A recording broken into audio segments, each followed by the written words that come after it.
Don't laugh. Shh. Shh. Shut up, Hep. Shut up and sit down.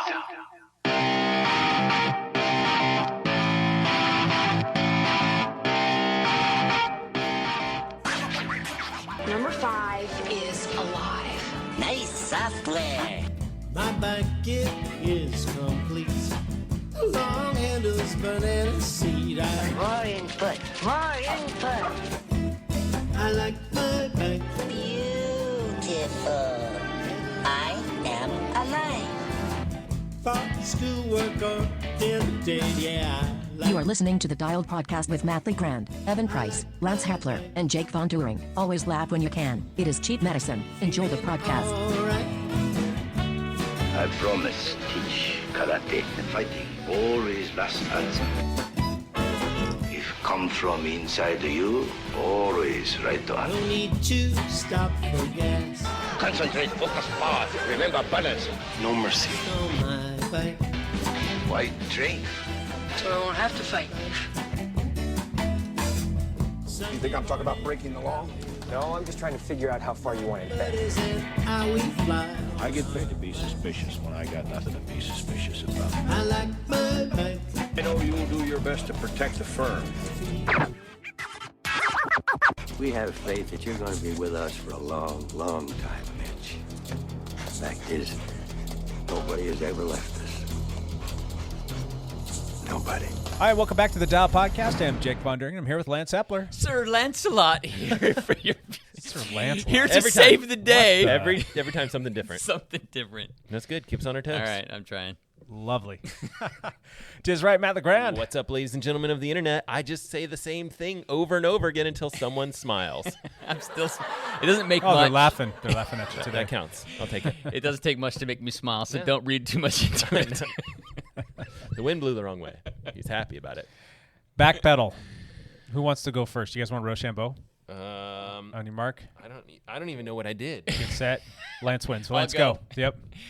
I had a big week, actually. I rode every day. I did almost 23 hours. Seriously? Yeah, almost 400 miles this Oh last my week. Gosh. Just because I'm on a break. I'm on a break. As it comes out of my mouth, I realize how ridiculous that sounds. Oh my gosh. I'm on a racing break. Oh, look, there's Evan coming in with food and vice Oh, you grips. brought us food and drink. Thank you. He looks busy. Yeah. I don't know. I rode every day, and like Friday, we were doing the Fog Hat Friday ride, and I was going to lead it because Jake was out of town, and so the Fog Hat Friday ride leaves at 6, and I think I left my house at 1. Like you do. And I just rode Sure until you get there on time. I rode it. I ended up doing like 100 miles that day just because I had nothing else to do. It was Friday. It was Friday. I had nothing else to do. But yeah, it was a heck of a week. I have started doing some more like focused training because all I've been doing is racing for the last like 3 months every weekend. I've backed off a bit, lowered the intensity, and then I've just been doing some interval stuff to kind of get me geared back up for cyclocross season. So How you feeling? That's the plan. The riding feels great. I feel decent. So Back responding well? Yeah, I guess I forgot about that. I did have cortisone injections in my back this last week as well. Good times. The surgical procedure. You didn't miss any days of riding? You just biked through it or what? My appointment wasn't until like 2 in the afternoon, so I rode in the morning. Yep. I rode like 50 miles in the morning. I was seriously... I was bumming because Tuesday was the first night of our PIR race, our weekly PIR race back on our calendar. Mm-hmm. We had a bunch of teammates going. I did not want to miss it, but I was in the surgery center at the hospital. So I missed it. Yeah, I was sitting in the recovery room, and it was like 4 o'clock, and they're like, okay, we want you to take it easy for a couple days. And I'm like, well, there's a race at 6:40. Yeah. Do you think I could make it? And they're like, no, go home. I'm like, all right. So I didn't go. So I missed the race. Cool. So. But other than that, did the flogging ride. I tried to take it easy. Didn't really take it easy. There was a guy there that I was worried about. He hit the curb one time when you came past him or whatever, and he grinded his wheel against the curb. He didn't go down or anything like that. I was just a little bit nervous. Where'd that happen at? Yeah, I don't remember that at all. You passed him on this climb. It was basically,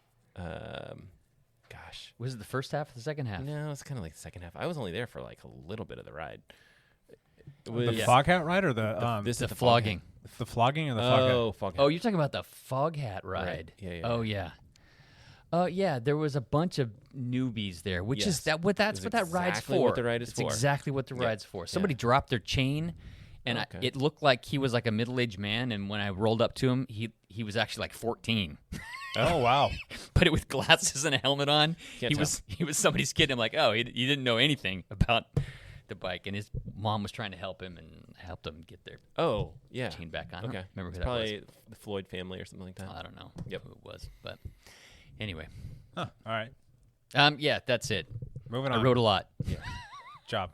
Matt. I can be quick because I rode a whole bunch, but it was a whole bunch of 1 hour spin things, and there was just nothing of news. I did the fog hat thing, sort of. I found you guys. You did? And then when I found you guys, I rode with you guys for a little bit, and then you guys took a turn. I went a different way, and that was that. That was it. Oh, yeah, it was sock day on fog It hat was ride. crazy sock day. You had some hot pink unicorn socks, which was pretty nice. It had unicorns and narwhals on it, and they were all the way up to my knee, so they were really ridiculous looking. Were you and Randy looking pretty matchy-matchy? Me and Randy both had the same color and size of socks, but his matched his bike, which really took it to the next level. Yes, his matched his Klein. He has got this old pink and purple Klein. Yep. Yeah, which is fantastic. It was a nice look. And his socks matched it, and they had the Cheshire Cat on them, I believe, from Alice in Wonderland. There you go.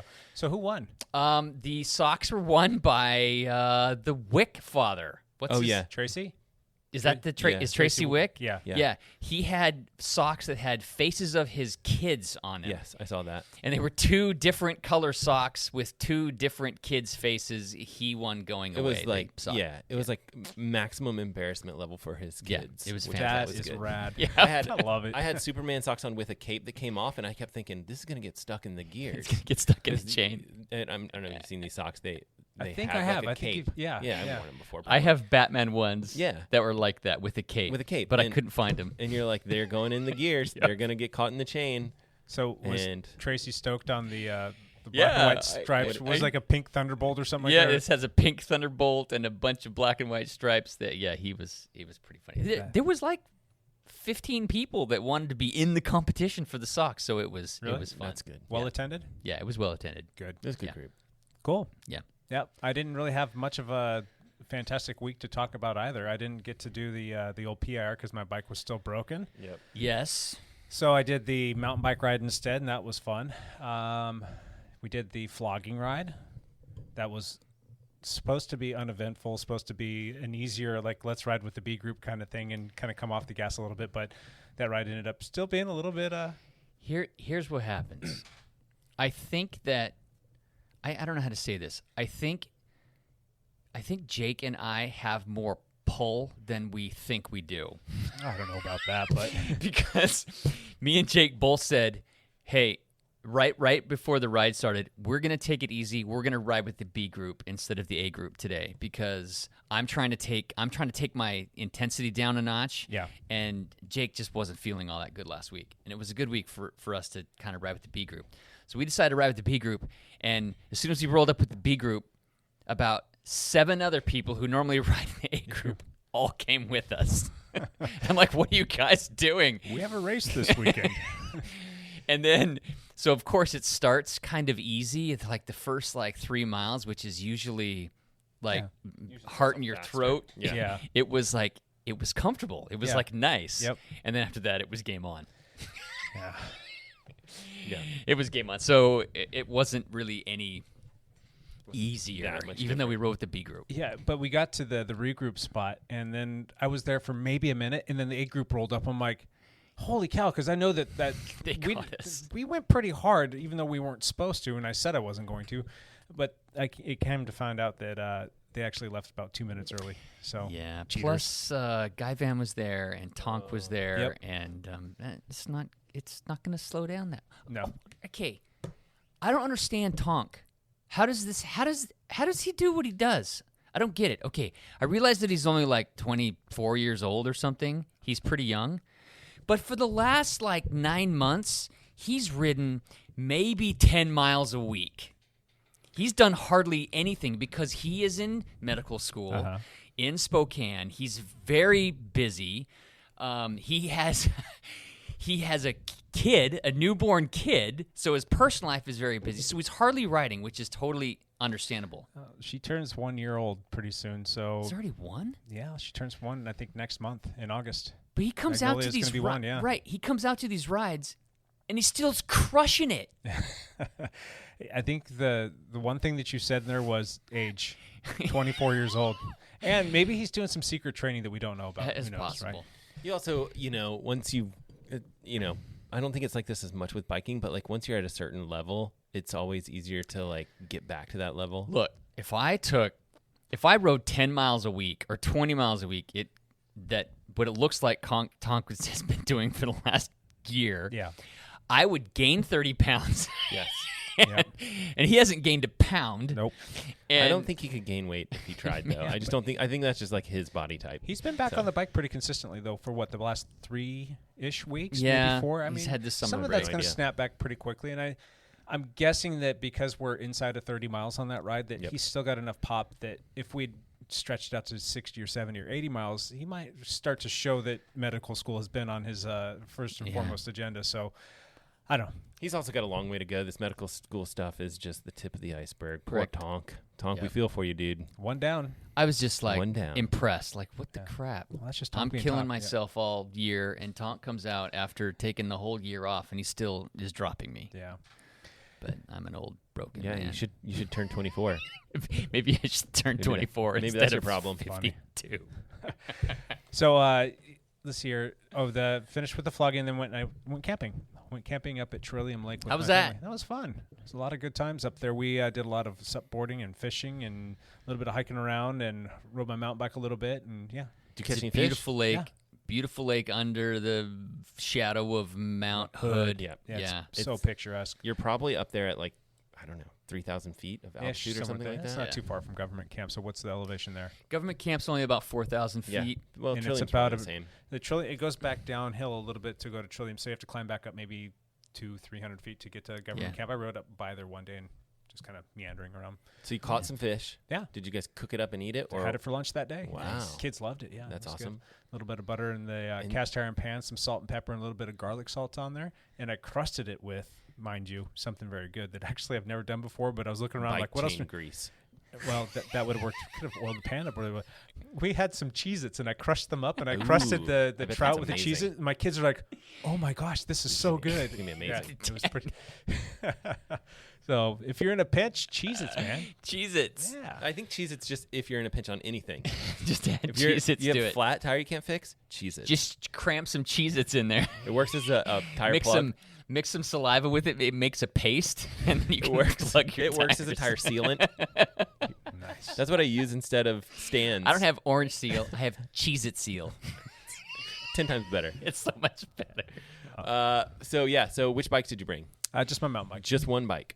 Only Just one. the old mountain biker, and Nice. I really wish that I had some more time and energy up there because there's so many just long roads that you can do, these huge loops, and I just didn't have time. Do you think a gravel bike would have been? Would you have wanted 2 bikes? Are you good with mountain bike? I don't know. Up there, I just kind of like riding the mountain bike, but the gravel bike would work fantastic. There's a lot of fantastic gravelly roads up there. There is. Yeah. But when you're hitting some of these roads and coming down them at speed, and there's a nice big fat pothole in there, having the mountain bike to soak that up is pretty nice. Yeah. So, For sure. yeah. Let us do some of that whole thing where this guy comes out. Champster. Champ here. Wait, didn't he just say that? Champ here. Champ here. Something about I'm going to take off my pants and So can't remember the rest I'm gonna of it. keep my pants on. All right. But big Tour de France stuff this week. Oh, disregard all of the podcasts that we talked about last week. I think I said stuff like, "There's no chance Cavendish is going to win again." Sepp Kuss is done. Everything that could possibly be wrong is what I think I said in the podcast last week. We are recording on Monday. Today's a rest day. So There's whatever been we say 15 now, so whatever we say now, you already know it's going to be wrong. So that's good. But yeah, super exciting. Yesterday's stage, a couple of big climbs in it, and an American pulled off the win. USA. Sepp Kuss actually pulled off the win, which is fantastic. I think, his team leader, Primoz Roglic, pulled out 5 or 6 days ago because he was falling. He crashed, and he just was not recovering very well. Yeah. So I think he's going to regroup and do the Vuelta. Is he really? Yeah, I didn't know so. he was going to do that. Yeah. I think he's going to regroup and do that. So that left a couple of his teammates to be able to go for stage wins, and it was Sepp Kuss's turn. So it was really cool to see him pull away. Well, before that even, we haven't talked about this since last week as well, was Wout. Wout also won a stage, who's also a teammate of Sepp Kuss's. Wout has no climber body, and he won a climbing stage. And it wasn't just any Mount it's not just any twice. They go up Mount Ventoux twice. He went up Mont Ventoux twice, and he's like, who's going to win this? The sprinter of the team. Exactly. So it was the day before that he missed beating Cavendish in a sprint by, what, inches? Yes, like 4 inches. So how do something. you follow that up? Oh, let me just go crush everybody on Mount Ventoux Gonna twice. Win yeah, pretty amazing. I don't know what to think about that. It's definitely interesting.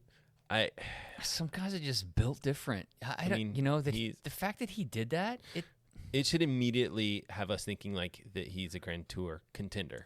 Yeah, because it makes you think 6'2", 170 pounds, and I'm sure that if he were to lean up a little bit more, and I'm sure people say it all the time, but what if he were to get down to like 155 or 160, lose 10 to 15 pounds? That's a lot of weight to lose. He's pretty lean right now, so I don't think he needs to lose. He's carrying muscle mass that he maybe doesn't. So maybe if he's not necessarily a sprinter, I think he should just do what he's doing now. Because guess what? He won Mount Ventoux stage. Like, he doesn't need to.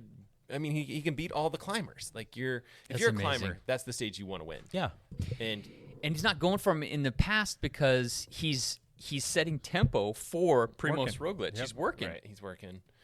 There, Jumbo-Visma's down to 5 people on the team left. Still, they're all studs. Amazing. You got Sepp Kuss. You got the Vingegaard, who's like Vingegaard. Vingegaard? Yeah. It's spelled Vingegaard, but I think they say it Vingegaard. Well, however, I just said it was correct, and however he pronounces his own name is incorrect. Correct. But, he's like 3rd overall, and I think now they're thinking, like, we got to protect this guy. Like, he is the only guy that looks like he could potentially challenge Pogacar. I mean, people are going to say Rigoberto Urán or but they still let Sepp go, and they still let Wout go, and I just friggin' love that. Yeah, I love seeing both those guys. That was win. good to watch, for sure. It was really cool. And then the other big story, Cavendish has won 4 stages. Are you kidding me? And I think there's like 2 more that he could win. There's like 2 more. There's like 1 more sprint stage and then Paris. Yes. And then there's a time trial stage somewhere maybe. And there's time trial, yeah. But he's not going to do it. There's the Pyrenees over the next couple of days. So yeah, there's 2 more stages. There's 2 more. There's a flatter stage where he can win that on a sprint, and then in Paris. Yeah. Oh, okay, yeah. So there's 2 more potential sprint stages where he has a chance. He's in green, and I want to say by about 60 points or something. No, like it's that. more like 100. It was 100. He lost some. I think have a look and pull results up because I think his lead is dwindling a little bit, but he's still fairly safe. If he can finish out the tour, it's looking pretty good, right? How good is that lead out train? Yeah, that lead out train is what's getting it done for him right now. Those guys are just. I mean, you don't. I love hearing these stories about Cavendish. It's like the story of the tour right now is what he has been able to do. You don't want to add all these buts to the conversation. You know what I mean? No, that's what we do. I know. It's okay. Cavendish is doing fantastic. Yeah, but all the other big sprinters have already crashed out or are gone. Cavendish is pulling himself over these big mountain climbs, but he doesn't have a team leader to work for him. or that he has to do work for. There's all these like things. I don't want to make any excuses for. I don't think Cavendish. In my opinion, it's still the green jersey at the Tour de France. Like it's just Yeah. it's an impressive feat. Right. And none of us expected it from him. Yeah, but sorry. Exactly. It's like that's what you want to say is he's making it through some hard stages right now. Yeah. He's making it. He's got his team surrounding him. They're doing great. I'm sure you can tell he's super appreciative of his team. Yeah, absolutely. He's so much more mature now than he was just 3 or 4 years ago. Right. Yeah. Now, and I think it's just like he's got 4 kids. He's just mellowed out. I think he was staring down the gun of retirement, and knowing that he has this opportunity to come back, I mean, that has humbled him quite a bit. Yes. Hot seat question for you. Is he going to win another stage next year, 2022? In the Tour? Mm-hmm. No. Maybe he'll go do some other Grand Tour, you think? Well, it just depends. I mean, he's going to stay with Quick-Step. He's going to stay there. I doubt he's going to go somewhere else. Sam Bennett's gone. He will be gone. Right.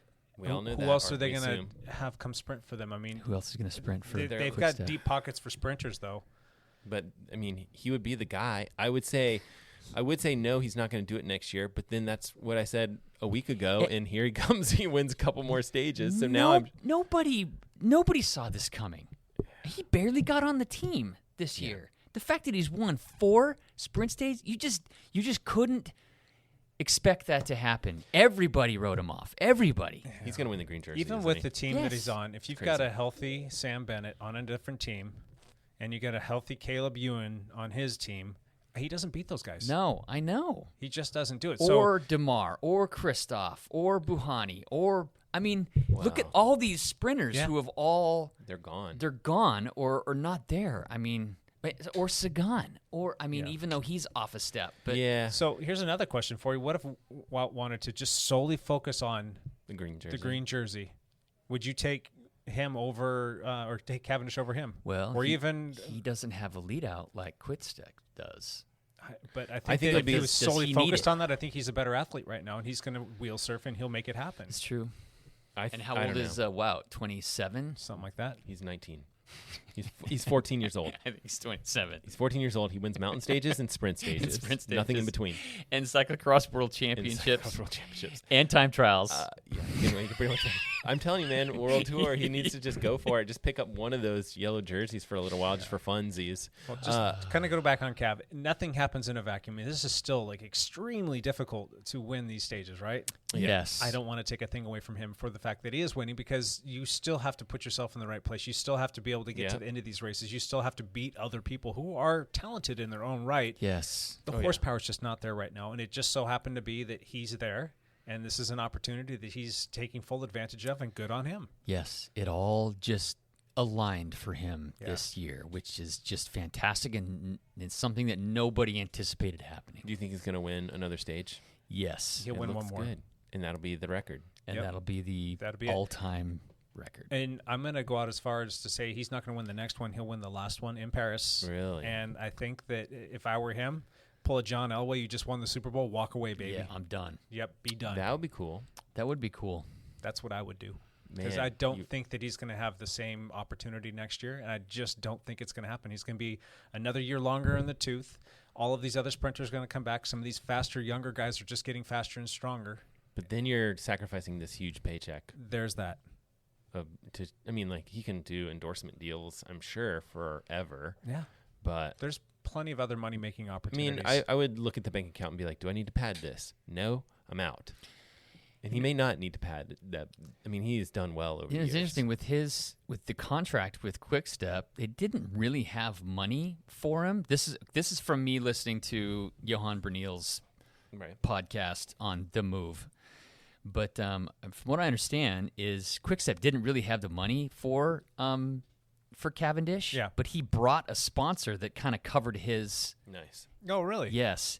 And it's most likely that they said, okay, this sponsor will cover your salary, and there'll be bonuses if you win, stages. And then he's not going to win stages, so yeah, we'll give him bonuses if you win stages. And I guarantee you, they're like, what the crap? And I'm sure in the contract there's It's probably like $100,000 bonus for winning a stage, and now he's done 4. Yeah, but it's probably usually the way those contracts read. You have crazy clauses like if you win gold at the Olympics, if you do this, like this is, for Nike contracts, it's the same way. Same it's like, thing. Yeah. If you get a medal, if you are on a qualifying team, so there's going to be something in there. It's like if you are the green jersey, if you are, whatever Dave's it is. the green jersey. If you win the green jersey for the whole All tour, of those are bonuses. If you win stages, and he's racking it up. He's racking it up. So it'd be cool to have inside information for that. But I would love to take a look at that contract and calculate the earnings and see if it's time for him to walk away or.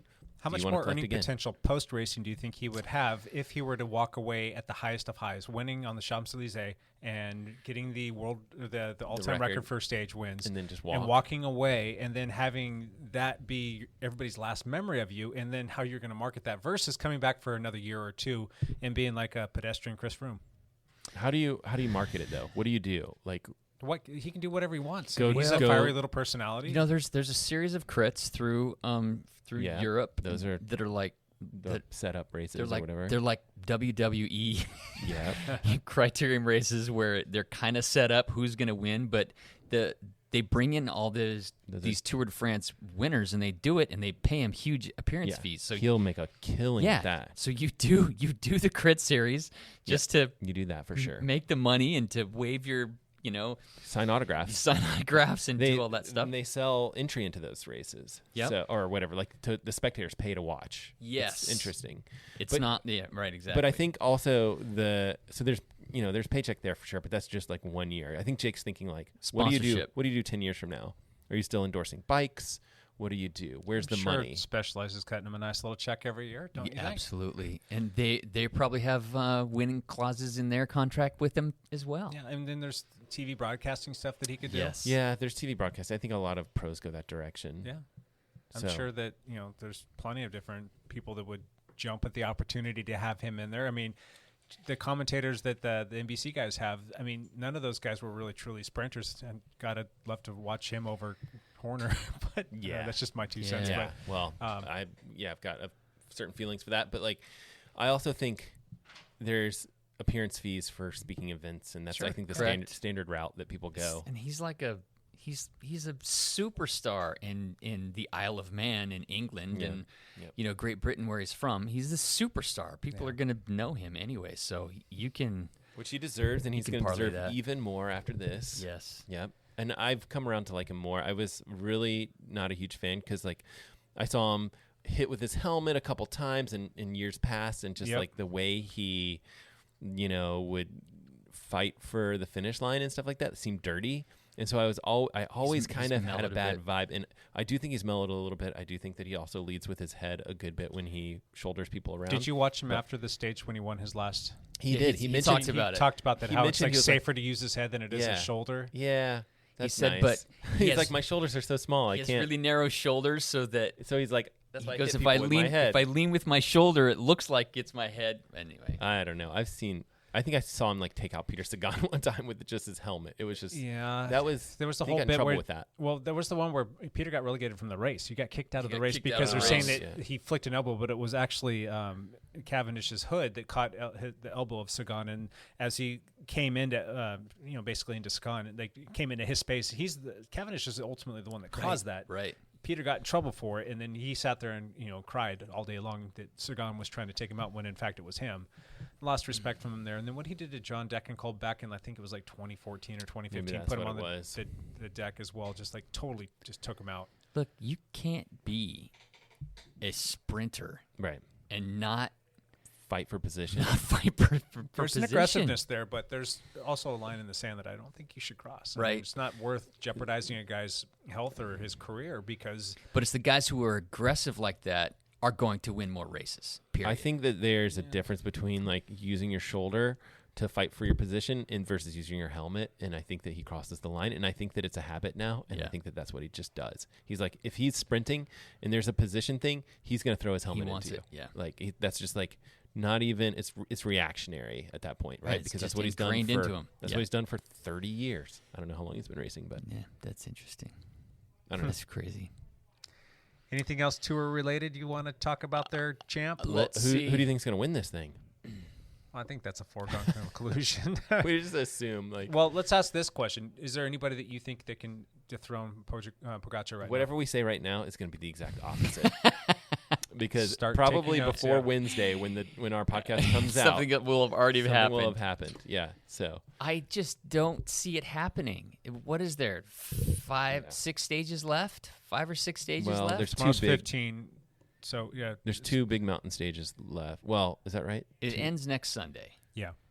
So there's a couple mountain stages left, a couple sprint stages left, and a time trial. Yeah.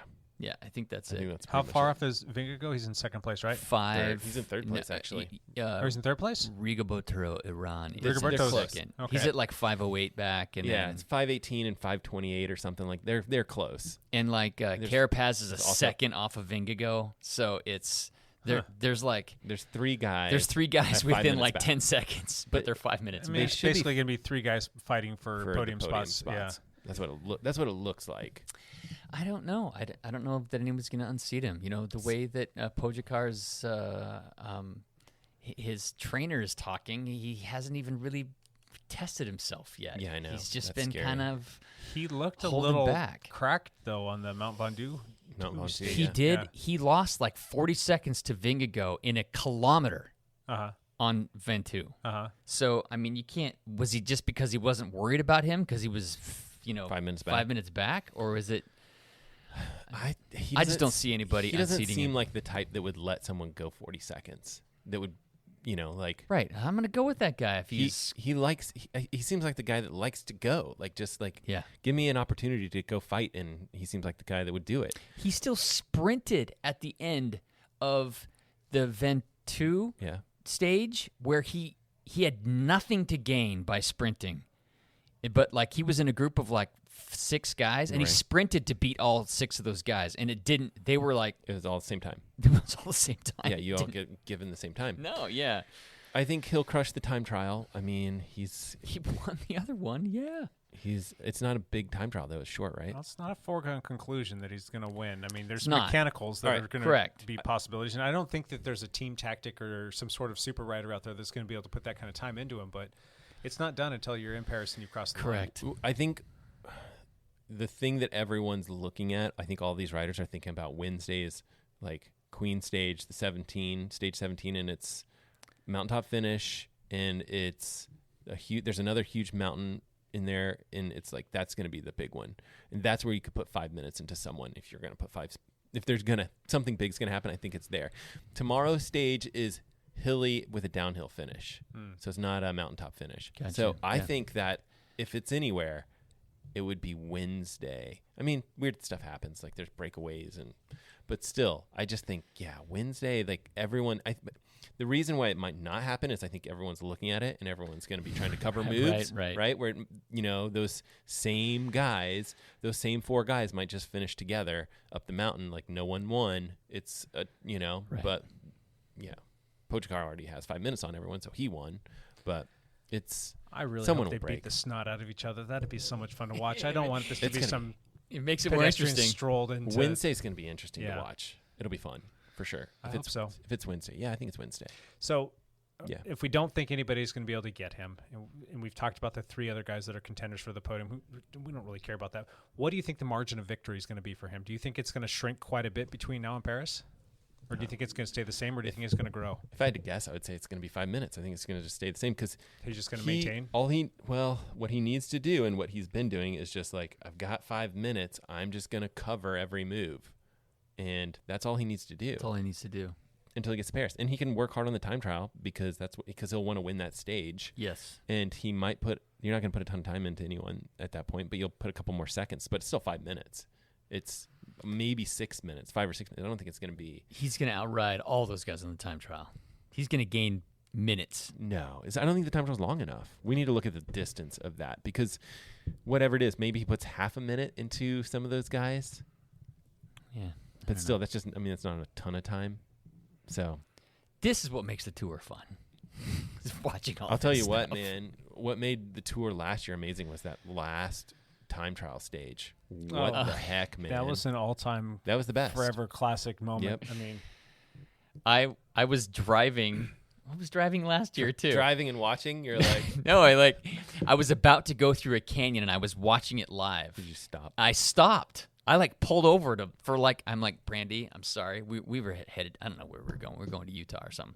You're like, I have to watch. I'm this like, I guy have to ride. watch these last two riders go. I've got to stop. We had to pull off, and we sat there for like an hour and a half while I watched the dump tour on my phone. This is gonna happen again. My wife and I had to go to Olympia. I made her drive so I could watch it. Yeah. This is gonna happen to you again because you're getting on the road tomorrow. I am. And there's there's a lot of good stages left, so you're just gonna be stopping on the side of the road. I'll be stopping on the side of the road, or I'll have the audio running through.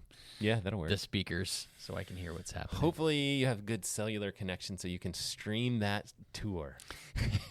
I know I know from here to Utah where all You're good. where all the no are? where all the bad spots are. There's bad spots. Hey Matt, do they have cellular service in Alabama? No. They're actually thinking about adding cellular. There's still you have to still wind the phone to get it to ring. you have the two part phone. Yep. Yeah. Operator. And then that's if you have electricity. So most places aren't there yet. You'll see when you get down there to Alabama. So you're just gonna fly through there as fast as you possibly can. There's only one little portion of Alabama that I'm going to drive through. It's down in the southern part of Mobile, and it'll be. I'll be in Alabama for like 30 minutes or something like that. Yeah, you'll get a little more time than that. You could stop and do beaches and stuff down there. The beaches are really pretty. Yes, whole redneck Riviera. I would say that the Panhandle beaches in Florida are like better, because you've got like Destin and such a gorgeous and Pensacola, and those are pretty Panama pretty City, spots. beautiful. The beaches. sand is like powdery, yes, and it looks like snow. It's so bright. It's great. Fantastic. Best beaches. And then you come here and you're like, I'll go to the beach in Oregon. It'll be great. You're like, no, totally different. It's freezing here. It's freezing. I'm freezing cold, and I'm staring at rocky beaches. It's different. Two other bike-related races to talk about. We did have another American woman win the sprint stage in the what's the European race they're doing right now? I don't have my iPad today. Giro d'Italia, isn't it? Yeah, thank you. So Corinne Rivera won yesterday as well. So nice, we had two Americans win European races yesterday, which was fantastic. Seb Kuss and Corinne Rivera, which was fun. We've also had the USA Cycling Mountain Bike Nationals also happened this last week in Winter Park, Colorado. How'd that go? So in the pro men, I'm not going to remember who won the women. I'm going to be in trouble. In the pro Lance men, forgot his iPad today with all of his notes. Completely. I'm just running. Champ forgot it. It's going all off my brain, which really doesn't work that well anymore. But Keegan Swenson pulled out the win in the pro men's division. Yeah. So he won last year, so he defended his number well. I think Eddie Anderson took second, which is crazy. He's an Alpecin Phoenix rider, but an American rider. He just did not Unbound. He just did the Oregon Trail Gravel Grinder. Eddie Anderson. But I think he took second. And I can't remember who won the women's. I'm going to be in big trouble. But we did have some local athletes that went out there. Paige Edwards, she was out there and raced the short track and raced the women's U23 race. Nice. I think she finished mid-pack in the women's U23 race. Good for Paige. Like 12th or something like that. So she did well. Yeah, I mean, she just turned 18 this year. Correct. So she's at the younger end of that whole cycle. She's like just a hard gonna get group for her to be stronger every year for the next couple of years. Yeah. So good for her. Who else are local people that went out there? Ian Brown from Bend. Oh, how did he do? He's 16 years old. He has been winning a bunch of the our elite fields here in Oregon mountain bike racing. In the 15 and 16 division in the mountain bike cross country, he took 5th. Wow. Yeah. So I kind of thought he would do better than that, but this is the Nationals. Still, everybody's there. However, they also had a short track race, and Ian won that. Did he really? So he is our he is our national champion for 15 to 60-year-olds in the short track race. Good job, Ian. Other than that, champ out. Buttons. Hey, let's do a little bit of that whole thing where the people in the little jar get to win things. What? How about that? What are you talking about? All right, let's do our Patreon drawing for this week. We've got it just jumped out there. Got some names on the hat, and the winner is Matt Legrand. Champ Bailey. Champ Bailey. Does it say Champ Bailey? Champ Bailey. Wait, Yeah, do we know who this one is? We though? do. No, we know who the real Champ Bailey is, don't we? No, I added that once we found out who Champ Bailey was. Oh, the You need to secret put- Champ you need to Bailey. put the real Champ Bailey on here, not just Champ Bailey. I did it there in a was hurry. two of Yeah, them. Champ wasn't Bailey there? just left the building. He was here to do his little sports report, so that would be the real Champ Bailey. Champ Bailey. The real Champ Bailey won a prize. And So He that's won good. the prize. That seems fair that he's they won the prize. or today. they, Are we he not- or she. Are we not? We don't know. We're not telling any, giving away. No, any this is the secrets? real Champ Bailey. Yeah. We know the identity of this person. Yes. But we're not Disclosing. We're no. not disclosing No. that. Secret. So if he you or are, he or she, if he or she can leave clues for our listeners to help figure out who they are. Maybe like didn't they like have some sort of Strava post or something? I feel They like were at a flogging ride. they were not at a too long ago. flogging ride. they've done some good things. Yeah. They've done some good things. Congratulations, Champ Bailey. And the Patreon does help us kind of keep the lights on here and keep the podcast moving forward. And if you yourself would like to help contribute to those efforts, you can go to dialpodcast.com. You can go to the little link that's provided for you on there, and you can choose a Patreon that works best for you. We really greatly appreciate all of you. Yes. It's awesome. Yes. Good Thank you. times. All right. Now that stuff is out of the way, I think that we can kind of get on to the next part of this whole podcast. We haven't done this in a while, you guys. The hot seat's back. The hot seat. My butt's been on fire for weeks. What are you eating, buddy? You gotta check that diet. It sounded Spicy funny. vegan food over there. Something like that. Yeah, be careful. Hot seat. We haven't done. I think we've done it one time this year. That's No, that's not true. it. I'm pretty sure it's true. Okay, I believe you. Yeah. It's July, and we're just I finally. feel like we were like once a month, so like We we were. were on it. And But we were doing like we were live streaming, and we were doing. We had guests. Yeah. We still So have it's some been guests. busy. you know what I wanted? You know what I'm excited for is like maybe episode 200 doing like a live show again. Yes, that sir. was super cool. And take like live questions from the Sure. crowd. Whatever people want. Yeah. Yeah. That's I enjoyed that. That was like because It was you had cool. people and Yes. That was fun. drinks. It was We'll good times. definitely do that again because that's in 23 weeks. Okay. So January-ish. Okay. maybe, January-ish. Somewhere in there. Nice. Could be fun. We'll do another one. Let's do the hot seat, though. Who wants to go first? All right, Matt, do you have a good one? I got stuff. Matt's always got stuff. I got whatever. All right, I have two questions. No. And No. I know it is one seat. Okay, so here's my question to you guys. You're going to have some influence on this. Do we want to keep it Tour de France related, or no? Don't keep it Tour de France related. I'm going to say it doesn't matter. Whatever you want, because mine's going to be TDF related. Yours is going to be TDF related. So not Tour de France Okay. related. All right. Go to the other one. What do you guys think that bikes are going to look like in 10 years? Like, what major changes are we going to see? Are we going to see dropper posts on road bikes? Yes. Are we going to see, some sort of new tire technology? Are we going to see suspension on road bikes? What are we going to see? What are bikes going to look like in 10 years? A decade is a long time, and yet 10 years ago, bikes sort of looked the same, and we didn't have electronic shifting. Are we going to see something like that? You know what I think the big drive chain change is going to happen. Really? I think there's going to be a shift in drive chain.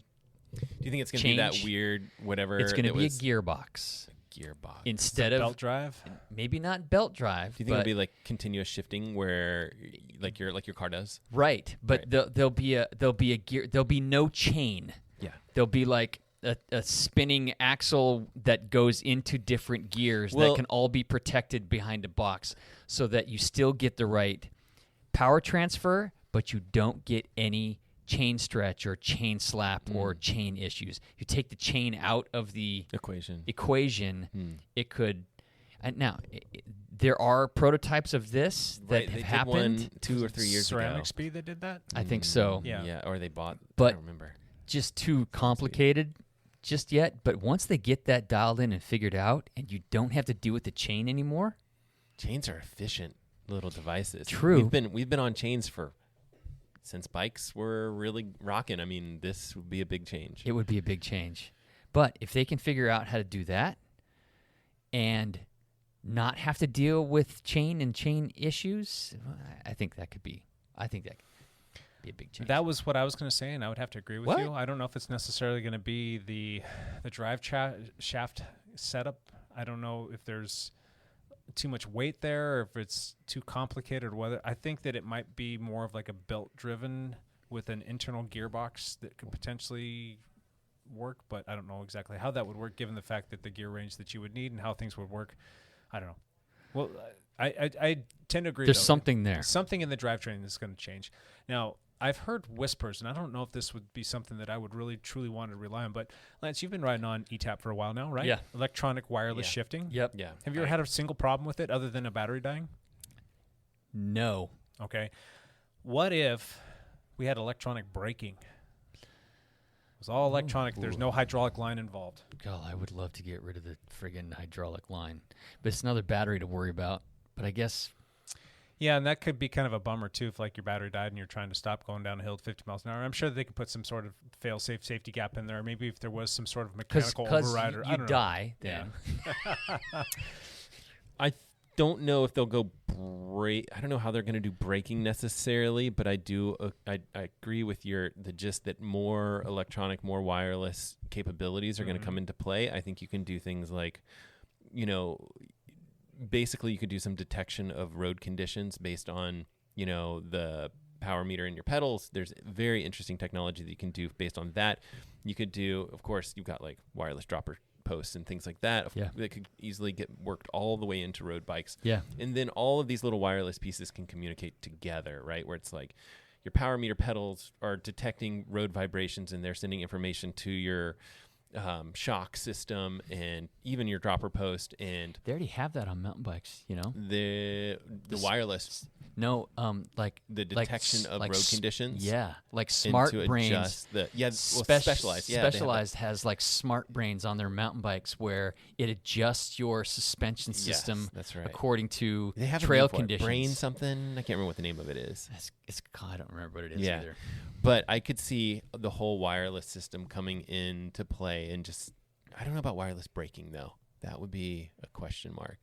And I imagine that like lights will get integrated into bikes and stuff like that when it's just easier to do that, and When it's small enough and easy enough, and just incorporate into the frames. Yeah. Basically, I don't know what else would happen. I mean, I think e-bikes with batteries would be interesting if it was just like for an extra $300 or something, you might as well have an e-bike piece in there, even if you never touch it. It's like if you get tired someday and you bonk, you can get home.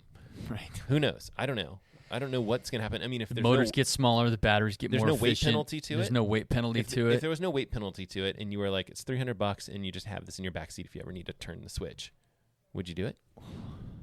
Yeah. I mean, Except, how do you it's going to be race? one of those, I mean, I don't know. Like you You have to have like a race bike and a... Well, you would just have some sort of switch that's inaccessible without like it being very obvious or Yeah. something, or the technology to detect, e-bikes gets a little bit more advanced, and you have the radar gun that checks to see if there's a battery that's being kicked on. I mean, cheaters Yeah. are going to advance the sport as Right. well. Yeah. So, I mean, making it more accessible to the buyer doesn't necessarily mean that the cheaters don't already have something ready to go that looks Right. like a road bike. I mean, that's now, right?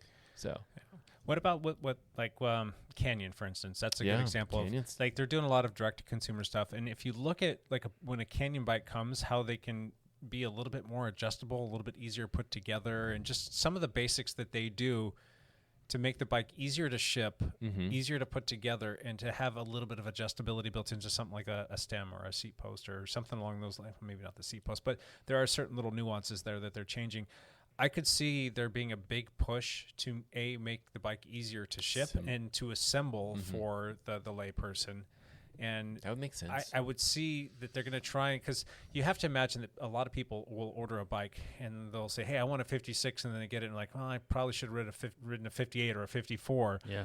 Making the bike a little bit more adjustable, and maybe it's not necessarily like the frame that Interesting. that they, I don't know.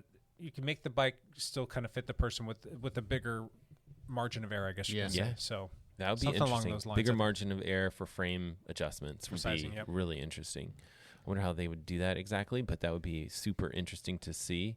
Do you think that we'll see more like bike companies going direct to consumer, like BMC? Yeah, I honestly do. I mean, all the big major manufacturers, I think you can pretty much buy direct. And they're still kind of working with the shop, and what they'll do is they'll send the bike to the shop, and the shop has to build it, and they'll get like a small little fee for doing that, or a small percentage of the sale. And it's just they're I can thinking see the shop Cannondale, or I can see Canyon doing that as well, where they're like, you know, if they should choose this build option, and it goes here to goes this here. shop, and then you're Because right now that's not what happens. No. Right now it goes to the consumer, and they bring it and here. they bring it here. Yeah. So yeah, but I mean, there are. I know Canyon's thinking about that at least. So. There are direct-to-consumer companies that deliver your bike fully built. Now they're using a company like VeloFix or something like that, aren't they? No. Really? How do they do that? They have vans. So, like in the U.S., if you order, I think Ventum is one of these companies. You order a bike from Ventum, and they make a full range of road bikes, gravel bikes, mountain bikes. If you order a bike from them, once they manufacture it, somebody drives to your house with it fully built and says, "Here you go," and you throw your leg over and ride it. Really? Wow. Yeah. That's interesting, because I know recently. I think you pay a premium for that. Yeah, maybe there's seems like a build long way option. to go to cut a bike shop out of the equation. It does, doesn't it? My friend bought a Ventum a year ago, maybe, or it may have been a little bit more than that, and he had to assemble some of it, and he had trouble with the Di2 or something like that. Where was he? He's one of my neighbors. So your neighbors here in town. Yeah, here in Vancouver. Interesting. Well, Camas better than Vancouver. Camas does stink. Technically, it does stink. Yeah, not anymore. There is an old mill that has been shuttered for the most part. No, it's still banging I on guess all it's still cylinders. banging. It just Actually. doesn't smell anymore. Yeah, still stinks. When I moved here, let's tell Camas stink stories. Okay. when I moved here in 1998. Yes. I was 4 years old. You were 4 years old. I was looking at a house out near Prune Hill. Yeah. When I initially was gonna buy a house, it cost $3,000 to buy a house then. We got out of the car. I took one whiff and said, "No." I don't think we even went inside the house. I'm like, I'm not gonna live out here. That house is now worth $3 million. Yes, that house is now worth. It's ridiculous. They fixed that. It took them. It was like the late '90s. No, it was like the when we mid-2000s. moved here, it would occasionally smell. Yeah, it was like if the wind blew wrong. Yep. We moved here in 2015, and there was a couple days. I can think of maybe 2 or 3 days that you could smell it, and then they changed some sort of their production process down there at the mill. Yes, and it solved it. Yeah, it's gone. Yes, and they're shutting it down. So yeah, I don't know. Yeah. Talk to Scott Troutman about that. He might tell you otherwise. So it's always been rumored to be being shut down. So who knows? I think they've definitely scaled back. They fixed the stink issue. Yeah, Camas is now a wonderful place to live. Camas, well, I like to think that Camas still stinks. I feel like I want shirts. Like I thought about that would be really cool for cross country shirts for the kids to have like Camas stinks shirts or something. Well, you know why the wind blows in Vancouver? Because Camas sucks. Yeah, well, the wind's going that direction. Too close. Stay on target. Okay. That was a good question, Matt. I like that one. Yeah, that was a good question. Yeah. It's kind of fun to sit back and kind of reimagine the bicycle. What about like tubeless technology? Do you think that there will be another quantum leap there? I mean, I think that tubeless technology has come a long way just in the last like 2 years. The more that we get rims and tires work together, it's just going to get easier and easier to deal with. It'd be nice to have a sealant that isn't so messy, right. But at this moment, I mean, you can manage that mess now if you know how to do it, but they'll have some puncture resistant. Like you've seen these tires that aren't like basically like they don't hold air. They're basic, they're built in. You think there'll be anything like that? That's great. Dude, the ride quality in those is just atrocious. Oh, yeah, and they're not. they're so heavy, they're not fast. No. My gut feeling is that bike technology follows car technology, right? So you've got, tires that are, heading that direction, but also the continuous shifting, kind of situation where your bike doesn't have necessarily gears as much, right? Yeah. Like, no one's shifting into fifth gear, your car just takes care of it. It's kind of a continuous shifting piece. And I could imagine something like that for bikes happening. For sure. But yeah, I think, bikes will follow suit of what cars do. So we'll see. Self-driving bikes. Self-drive. I can watch YouTube videos while I ride my bike. I don't remember who I was talking to. It was like, and we're going to put this bike in the shape of a couch with a refrigerator next to it. And an ottoman to put my feet up on. You got to be able to watch YouTube while you're biking. Wait, that's called a car. That's called or a van. That's just so, home. Lance, what do you think comes first, your drive shaft deal, or we'll say a 15 or 14 speed drivetrain? I think 14 speed will come before the drive shaft deal. I think that we're looking down the barrel of 13 here very soon, with all of the major manufacturers, with Shimano probably being a couple of years behind on that. Although who knows if Shimano's ever going to come out with their 12 speed struggling. Yeah, but you got to think that SRAM's looking at 13 speeds right now. They've had their stuff for coming up 2.5 years now. I think the right came out about 2 and change ago. Do you think it'd be a slap in the face if like SRAM just like waited for Shimano to finally make their announcement, which has got to be around the Olympic time frame, and then they're just like, whatever day they announce, the next day afterwards, we're coming in and we're saying 13. Yeah. That would be awesome. It would be hilarious. I can see that happening. I'm Where sure like, those people hate each other. I mean, what if it's they fun even to think that they do? It's like this nice thing they do. Yeah. What if they came out and just fully bypassed the 13 speed and went to straight to 14, and just left Shimano standing there with their new 12 speed in their hand and going, I don't know why you couldn't do that. It takes thinner chains and thinner gears and stronger metals. From some of the stuff that I've read, they've said that that's magical metals and that magical don't exist. Metals that don't and exist you just yet. use unicorn horn to add a lot of durability. You sprinkle Tinkerbell dust on it, and it works. and it works. Why is it taking you guys so long? It's been a minute since I read this article, but if I'm not mistaken, they were saying that the 14 speed would be the magical number of cogs to have to get away from a 2x drivetrain. If you could figure out the front, well, I guess you wouldn't use the front angle, but that was the Q angle or the whatever the angle is of the front drivetrain or the front sprocket, your chain ring going back to the drive or the cassette. If you have a single ring up front with the 14 speed in the back, that's going to be the magical number for all of the different gear ratios and being able to cover the full spectrum very smoothly, because there are still some holes with the 12 speed. It's not perfect, but it's pretty stinking nice. But there's sometimes where you're like, I'm spinning a little too much, or I'm mashing a little too hard, just jumping back and forth between those gears. It's not terrible, but it's not perfect. With 14 speeds, you're not going to have that issue. You're not going to have it. Yeah. I think the issue is, can you make a chain thinner so that it would work without rubbing? I'm just trying to think. There's a lot of different pieces, right? Like you've got how much bend is in the chain itself, Correct. right? So there's Is it tons gonna of efficiency stretch? losses when you actually bend the chain that much. But if you have thinner gears, like you might be moving the chain the same amount that it's moving now. Electronic actuation of the front chain ring, so it could actually it moves a little bit. It trims bit. itself in and out. So that could be interesting. Front chainring or the rear cassette. That could do it too, but that's like you don't have as much wiggle room there. Well, and you're also on a wheel in the back, so it's like. But could you imagine that though? If you had some sort of trim in there that it started to kind of there's a lot of drivetrain efficiencies when you have that chain line just like perfectly. So there could be real value to that. I mean, it would cost a lot to have this electronic trim on the front there, but like people would pay it if it saves them 2 watts. So do it. I wonder if it could actually just kind of free float in there as long as it held the chain, because it's naturally going to get pulled into its closest alignment. You're pedaling on it. I don't know. Are you saying like separate? I don't know how that would work. It would almost have to have the capacity to move on the spindle, and the spindle would have to give it a little bit of freedom to move in and out. And obviously, your bottom bracket shell would have to be of a certain width where you're not giving up power. But I don't know, maybe there's something there. I will say this. I hope they figure this out because I hate front derailleurs. Yeah. It is. I agree. There's so many issues that happen with front derailleurs. It's just man, I'd like to not have. I think I have one bike with the front derailleur left. Road bike, yeah. My road bike Did has a front derailleur. you guys see that hub that they had? I think GCN did some sort of video on it where it was like the hub basically doubled the gear ratios. And it was something electronic. It like sent an electronic message down to the hub, and it changed the.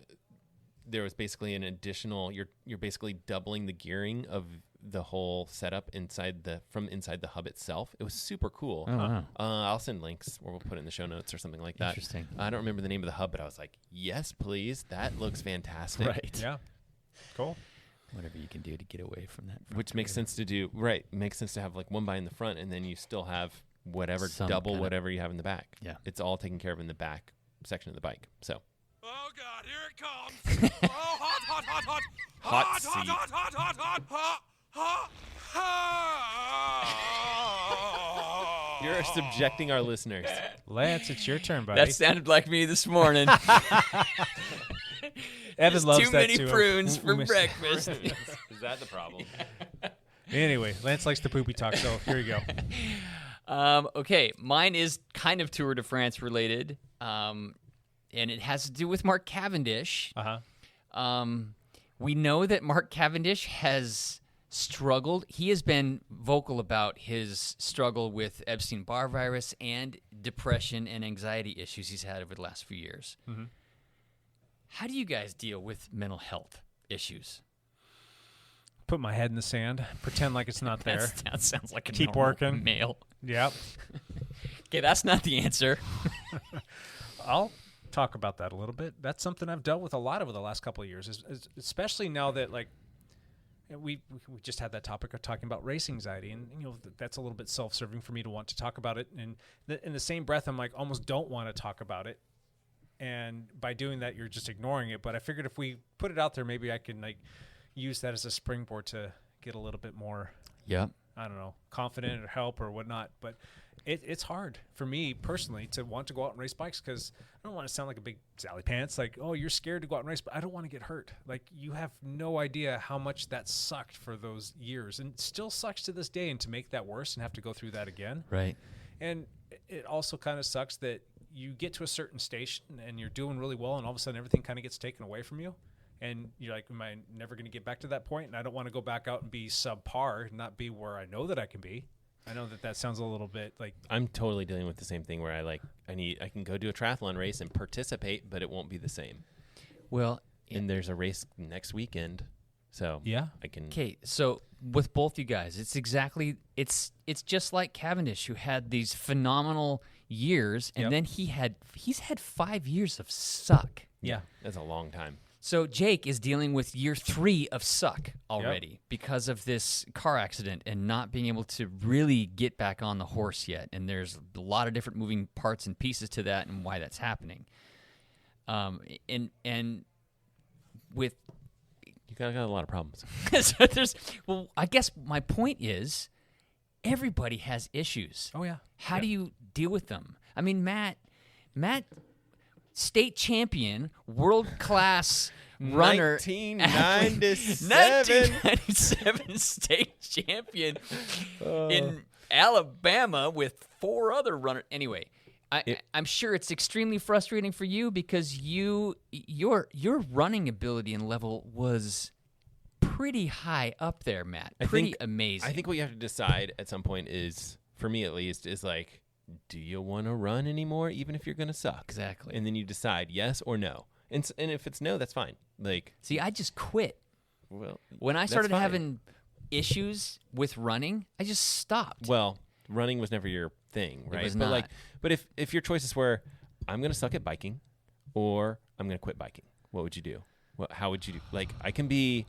Because we're talking, you're a couple years off of 85. Like, that's, I don't know if it's next year or the year after. I'm staring 60 in the face. But, like, at some point, you're not going to be able to, rip the legs off of, 24-year-old Tonk. I don't know when that day's going to happen. It doesn't happen now. But, like, my point is that, what do you do when you're not going to be as good as you were? Do you say, I'm going to keep biking? I'm going to go to the desert and just look for rocks. That's not bad. That's what I'm going to end up doing. There's nothing wrong with that. You're right. It's a good question. I mean, There's not a wrong answer there. It's like, I'm not going to, like, so many of the people that I ran with growing up, right, where it's like they all were extremely good. They were all collegiate runners. They're like, nope, I'm not going to go run anymore. That's stupid. They're all done They're with done. it. They're done. And some of them aren't. Some of them are like, I like running. Most of them aren't okay with running 10-minute pace like I am. Because that's where I'm at right now. I'm just like in such a bad spot. But like, you like running or you don't. Do it if you like it. If you don't like it, don't do it.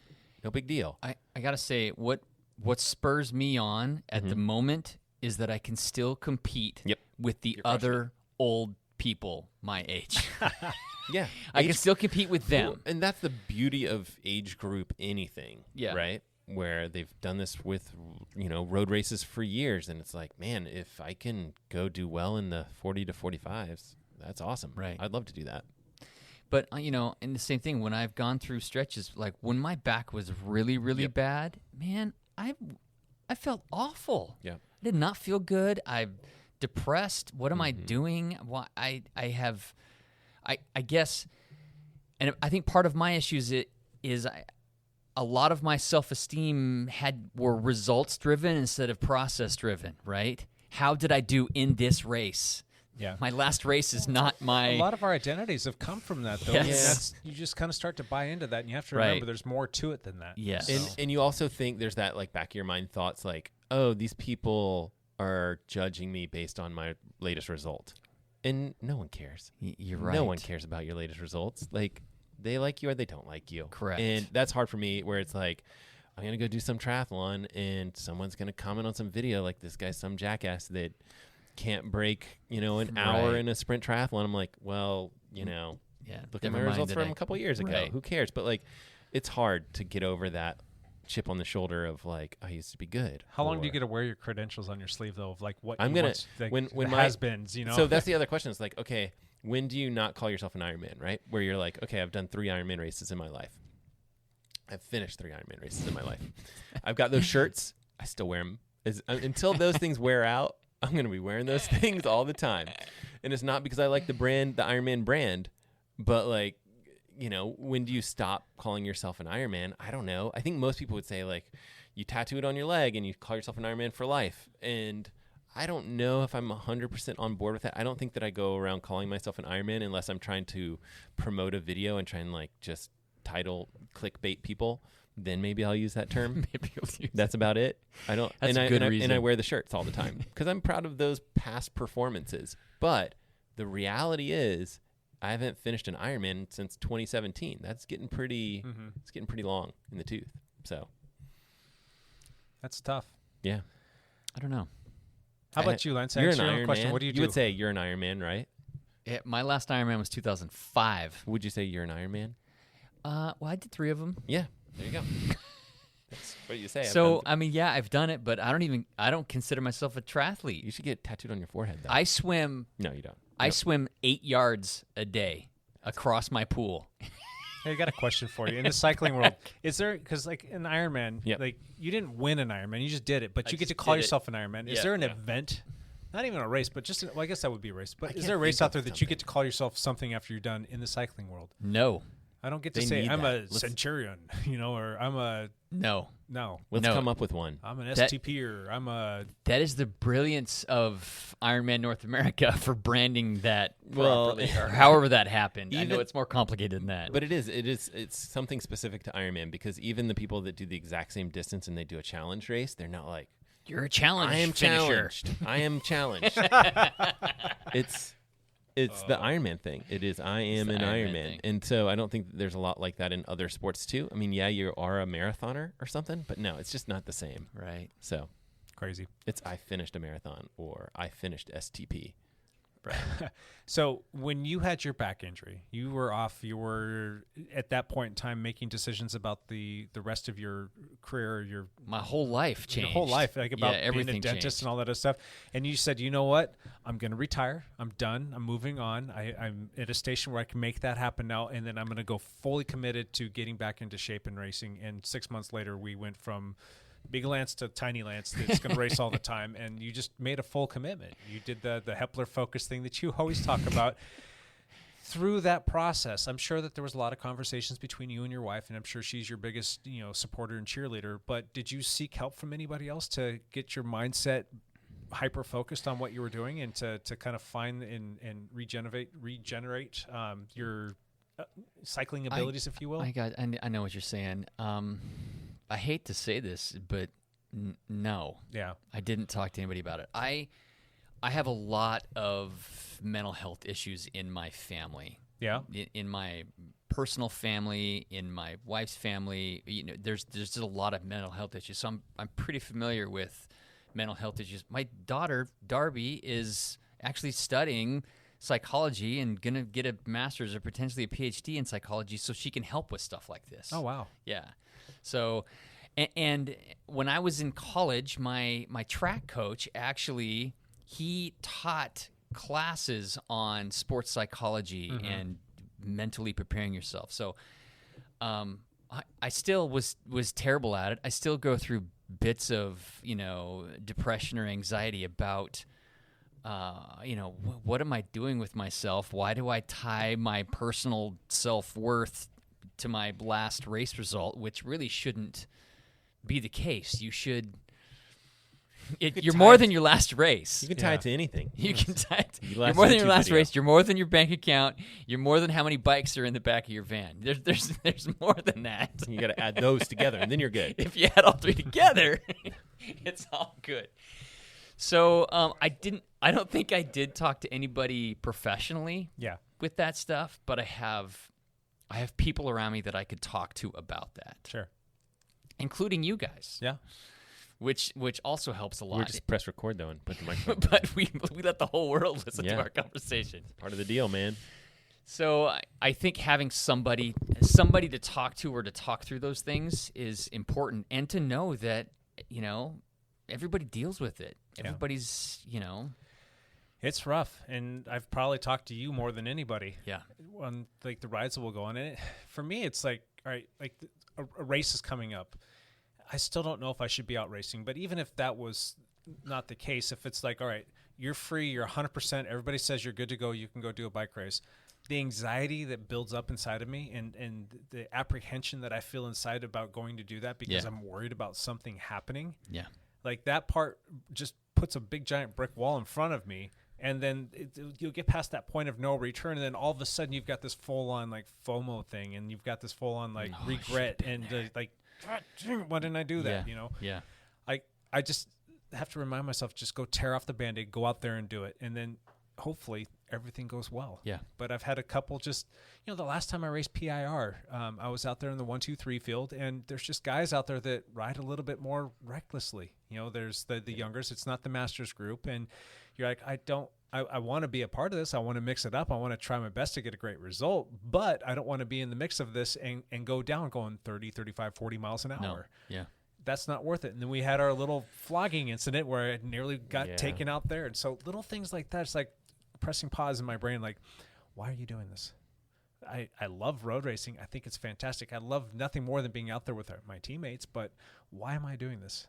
Why don't I just go do a gravel ride or a gravel race where you're a little bit more by yourself and you're a little bit more in control of what's going on. I know there's still times where you're mixing it up with other people, but it's generally not the same. You're not dealing with the sprint finishes. You're not dealing with the tight corners and big packs and things going wrong. Watch the Tour de France. Right. I don't think that there's a wrong answer there either. I don't think either. It's and it's a personal choice for everybody. Yeah, but I love it. I want to be out there with my team. Yeah. Yeah. Now, seeing this past week, Chris Hannell jumped off the front lap 2 and of then a they brought 13-lap race. They brought him back in, if I'm not mistaken, or maybe it was the first lap that he did it. But he went again, and then he got off the front, and he stayed off the front for the entire race. That's fantastic. If I can go out there and be guaranteed that, to be able to go out there and either A, be away from everybody, or B, go out there and work with Hannell and maybe a few other teammmates to see how long we can make it stick and not care about that, that's fine. Yeah. And the other part of me is don't care about results, kind of like you're saying. Don't care about that and just go out there and help a teammate. Maybe there's somebody on our team who's never won a PR race, and we can create the lead out train for that person and just go out there and have fun doing it. Yeah. Just let her be. But again, it's just I got to get out there first. It's a hard personal thing. It really is. Yeah. I don't know. Anything else? Did I bring it down? You totally did. Freaking This is a good ruined it. podcast This is a good until podcast. you brought the mood down. You got anything fun for us, Jake? That's hot. That's hot. That's hot. That's Oh. hot. That's hot. That's hot. That's hot. I do. We kind of talked about this a little bit before, but I'm still kind of at odds with the Tour de France and people going out there using it as a tune-up or a warm-up for the Olympics. Oh. Should racers, teams, or individuals be able to go out there and just participate for a period of time? Like, I understand if you don't make a cut and If you get dropped. you get dropped or whatnot, or you get hurt, or you're banded for maybe a spouse is having a kid or something like that, whatever, and you got to leave. But just to go out there and do it for like a week or week and a half, and then like, all right, we'll see you later. I'm going to go do the Olympics now. You guys enjoy the rest of this race. It's not even that. I'm going to go train for the Olympics. Yeah. I think, should they be allowed to do it? Yes. Keep the rules the same. Let's not make any crazy changes. Should there be peer pressure to not do that? Absolutely. I think it's kind of like should be one of those respect the race you're in things. Yeah, for sure. I mean, that's the biggest bike race on the planet, and I'm sure there's it's bigger than the Olympics. Plenty of. You think so? Yep, I do. I think the men's road race it's not as big. The men's road race for the Olympics is not as big of a deal as the Tour de France is. I think the Tour de France is much bigger than the men's Greg Olympic. Van Avermaet's been wearing this gold helmet for the last 4 years. 5 years now. He thinks pretty big of it. So, but true. Whereas like for the women, it's a much bigger deal. It's a bigger race. It's a more important piece on the calendar than other women's races. So yeah. Well, they don't have the opportunities that the guys have. that's what I'm saying. But women's racing is starting to get more traction over is. there. So the fact that they're going to have a women's tour next year is going to be fantastic. That's awesome. Yeah. So I don't know. You want people to respect the race they're in, but it's a weird year that happened. I guess it happens every 4 years. who was it that just left yesterday? Was it Valverde or somebody like that? Or not Valverde? No, it was Nibali. Vincenzo Nibali. Oh, he just bailed. left to go get ready for the Olympics. So Did you hear about the Spanish rider? the one that got left off? Yes. He's pissed. It's a Spanish rider. Oh, no. The Spanish team wasn't making their selections until after stage 15 of the Tour de France. He had geared his whole year towards the Olympics. He found out a half hour before the race started yesterday that he did not make the team, and he was expecting to And he's make had the some team. pretty respectable finishes. Yes. I can't remember who it is off the top of my head. I was reading that article. I'm like, oh, man, that sucks. And he's like, I even went soft on the Giro just to make sure that I didn't blow myself up, and I Yes. wanted to get myself nice and sharp. Right. Yeah. Yeah. So, but do you think that teams should be penalized for letting riders just bail to go do other events? No, I don't like this whole like we're gonna fine you thing, or like I just think it's. I mean, not then- necessarily 'cause- fine them financially, but what if you were to penalize your, I don't know, Your GC guy? Yeah. Well, that's I don't Or like that everybody either. on the team gets a 30-second penalty or something. I don't know. So the easy example is Matthew Van Der Poel, right? He Yeah. just dropped out for specifically to train for the Olympics for mountain biking. We could have penalized the team. We could have, whatever their GC contender, which Or maybe not get a Give bid them to the seconds tour or next year. right. Yeah, I mean- mean they could definitely so that's Alpes and Phoenix wasn't on the tour last year because of that. I mean, they were just not a big But team. They they're- missed they're- out on the but those are selection. selection committees. They're which actually not a could take- world tour team. They're Yeah. like a pro Conti team Yeah. in Europe. Yep. So So they're caffeinated shampoo. Yeah. German shampoo. I still Sorry. think that without changing anything, the selection committees could take that into account. That would be fine. Sure. I have no problem with that. I think that's a good call potentially. I think that the problem you have with making it a rule and having some sort of fine or anything like that, I don't think GC points would work. But I think making it a rule and having a fine, the problem is people would just immediately fake injuries. Correct. Sure. Because that would save them money. Yes. And it would just be like everyone would just be like, this is the dumbest thing ever because Yeah. your knee hurts. And Right. yeah, blah blah blah. Like Right. it's but you're gonna be fine for the Olympics. Right. But Would it ever make sense to move everything up in the race schedule just a couple weeks? I think that Just knowing that it's an Olympic year? And I know that the Olympics aren't going to change when they have the Olympics just for a bicycle race because that's pretty low on the totem pole in the grand scheme of things. I think the calendar's too packed as it is. Okay, well, what if you take out some of those one-day races and maybe have a couple weekends where you're going to take away classics from not a classic, Europe? but no one wants their race. Yeah, they just move the classics. Just move the classics. What if they just started racing 2 weeks earlier in that If particular everything year? got bumped 2 weeks. Yeah. Then you're riding in the snow in the Giro. And, well, just have the Giro be at a different time. I don't know. Just I know. You can figure it out. I mean, They can figure it out. They really made the schedule absolutely crazy for the pandemic year when nothing ended up happening. or but it was what a if you nightmare. move the tour like they did last year in August? Is that when we had it? August, It September? was late, yeah. Something like that. You know, maybe use the Olympics as like kind of a tune-up race, like a tune-up one-day race, like between the Giro and They could. But then there's definitely- Vuelta. There's Yep. Vuelta scheduling issues. Yeah. I mean, There's no way to do it it's easily. but complicated. I think that having it moved, even if it's if they move it 1 week, that can make a big difference, right? Yeah. So who knows? I just think it's a little, I don't know, it's an honor to be there, and I think that they should respect that. And not to say that they're not respecting it and they want to go win, at the Olympics, but it just takes away from it, like, oh, that awesome person that I really enjoy watching race, Right. that really has an outcome or changes the landscape of racing, they're gone. Yeah. They're going to go home and they're going to go change gears and start getting ready for the Olympics. And it just kind of takes away a little bit of the shine. I mean, they started with 177 or 75. And I think they're down to 130 something now. So Yeah, 40 people have they've abandoned. lost And granted, 40. there's a lot of people that have left because of injury, but there's a good chunk of them that left for the Olympics. Yeah, true. That's kind of a bummer. It is a bummer. Yeah. So I think that they could just do the way to solve it is just continue with peer pressure to have it be looked down upon by the fans, which is us, and then also the selection committee, like you mentioned before. Okay, you guys are just going to have your riders just leave for no reason. We're not bringing you in next year. Mm-hmm. And I don't know if you can do that with every team as easily as you can with, Right. certain teams, but I don't know. I'm thinking they could definitely put some pressure that way. We'll see. We'll see. cool. I think that's it. That's it. That's it for the hot seat. No more hotness. You guys can cool off now. Price was in here for a hot seat for a minute, but he stepped in and we Texted all somebody we that all left. ignored him, Yeah. and he He just was like, turned around "I'm and walked outta out. here." Who's working with the kids. Cool. One last thing. Let's run around the table so you guys can get out of here and so that people can stop listening to us drone on like I am right now. How you doing, guys? What's going on? Who wants to do one last thing now? Matt, go. I've got videos always to talk about, and this week is no different. Last week I was able to get a video out just in time, and it was smart goggles. 2 different smart goggle companies. Smart goggles are, I don't even think I explained this well in the video. This concept of you have like a heads-up display, you're swimming, you can actually see your times as you do kick, flip That's turns cool. and things like that. Yeah. It's cool. Do they work good? No, Okay. not great.